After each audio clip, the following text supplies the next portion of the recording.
Right, so it's Wednesday morning. Just got done with our morning cardio. My push-ups are done. Journal's set out. So we know what we're doing today. Today I want to talk about a couple things. The first thing being having grit and determination when doing the hard tasks. Because without that, you're not going to get them done.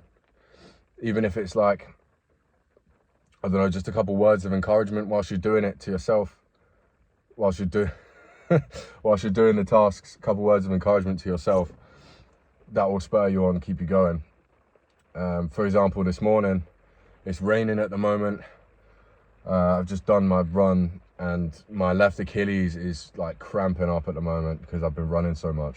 My body's just not used to it. And yeah, it was just completely cramped up. And my leg almost felt like I didn't want to do it today. And, you know, had to take a second just to be like, yeah, it's meant to be fucking hard. It's meant to be difficult. That's the whole point. That's why you have to do it. And, you know, that was enough to keep me going this morning. And yeah, got back. Now the rain has really started coming down, to be fair. But yeah, got back. Feeling good that I've done it. Feel energized, ready for today. And yeah, I don't think it's going to be too much of a long video today.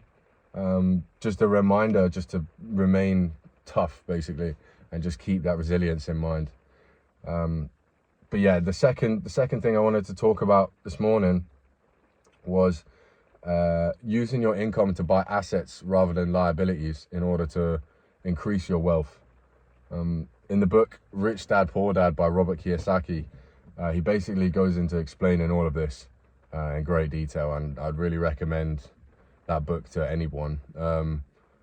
It completely changed the way I think about finances, and I know you've probably seen it on your feed like a lot of times and just been like, what a weird name. But yeah, he basically goes into explaining that you should be using your income to buy assets, and he defines assets as anything that pays you to own it.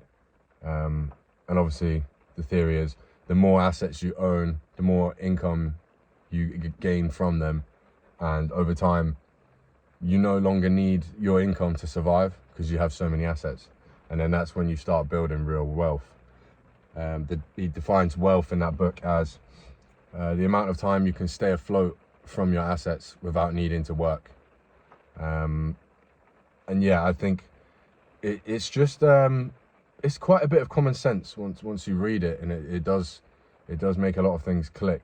And I would definitely recommend that book for anyone, as well as The Richest Man in Babylon. That's also a really solid book.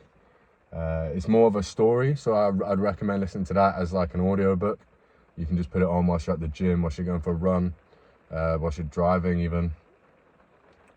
And yeah, it kind of feels like an Old Testament story, but there's lessons on, you know, like saving your money and all that sort of stuff. And it's just very, very, very handy book to have, and just know that knowledge, you know.